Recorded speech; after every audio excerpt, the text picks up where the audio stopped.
জয় Shriram. MGR কিচেনে সকল বন্ধুদের স্বাগত জানাই। আজকে আমার রেসিপি হবে এঁচড় দিয়ে। এঁচড়টা খেতে খুব সুস্বাদু হয়। আসুন তাহলে শুরু করি। আমি এরকম ছোটো ছোটো করে এঁচড় কেটে নিয়েছি, আর এখন তো শক্ত হয়ে গেছে, বীজটা এরকম করে খুলে নিয়েছি। আমি এর মধ্যে দিয়ে দিচ্ছি টক দই, দিয়ে দিচ্ছি হলুদ,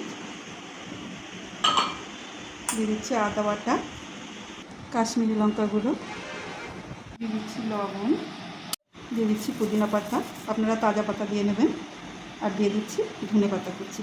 এটা দিয়ে আমি ভালো, আর দেবো হচ্ছে গরম মশলা গুঁড়ো। এটা দিয়ে ভালো করে মেখে নেব।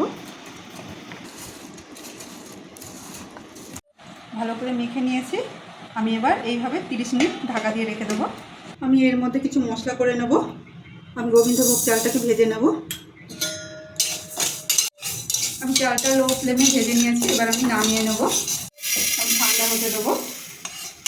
আমি এবার কড়াতে তেল দিয়ে দিচ্ছি, একটু নুন দিয়ে দিচ্ছি। এবার ডুমো করা আলুগুলো ভেজে নেব।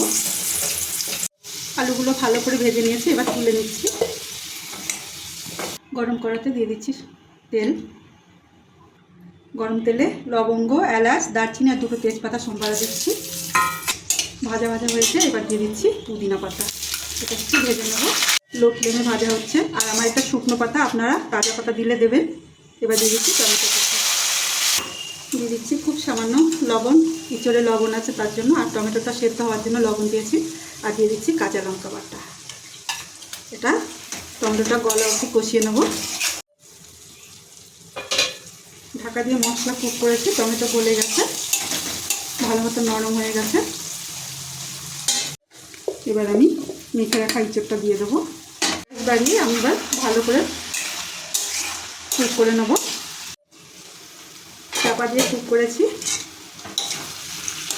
আর এঁচড়টা একটু নরম হয়েছে। এই মিশে দিয়ে দেবো আমি ভেজে রাখা আলু, আর দিয়ে দেবো মশলা ধোয়া জল। এটা দিয়ে আলু একটু কষিয়ে নেব। ভালো করে কষিয়ে নিয়েছি, মশলা জলটাও টেনে গেছে। এবার আমি দিয়ে দিচ্ছি গোবিন্দভোগ চালের ভাজা গুঁড়োটা, দিয়ে দিচ্ছি স্বাদ অনুযায়ী চিনি, যেহেতু নিরামিষ। এবার আরেকটু সঙ্গে দিয়ে দিচ্ছি গরম জল। এটা দিয়ে ভালো করে মিশিয়ে নেব। এবার দিয়ে দিচ্ছি গরম জল, নাড়িয়ে নেব। পরে দরকার হলে আরেকটু জল দেবো।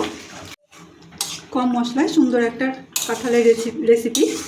সব ভালো করে মিশিয়ে নিয়েছি, এবার ঢাকা দিয়ে কুক হতে দেবো। চাপা খুলছি। আমার রান্নাটা রেডি। আমি এবার শেষে দিয়ে দেবো ধনে পাতা কুচি। এটা দিয়ে মিশিয়ে আরও 2 মিনিট রেখে আমি নামিয়ে সার্ভ করব। আজকের রেসিপি গোবিন্দ এঁচড়। রেসিপিটা ভালো লাগলে লাইক করুন, শেয়ার করুন, সাবস্ক্রাইব করুন। এই রেসিপিটা ভাত, রুটি, পরোটা সব কিছুর সাথে খুব ভালো লাগবে। একবার করে খেয়ে দেখবেন। সবাই ভালো থাকুন, সুস্থ থাকুন। আবার ফিরে আসবো আর একটা নতুন ভিডিও নিয়ে। Thanks for watching.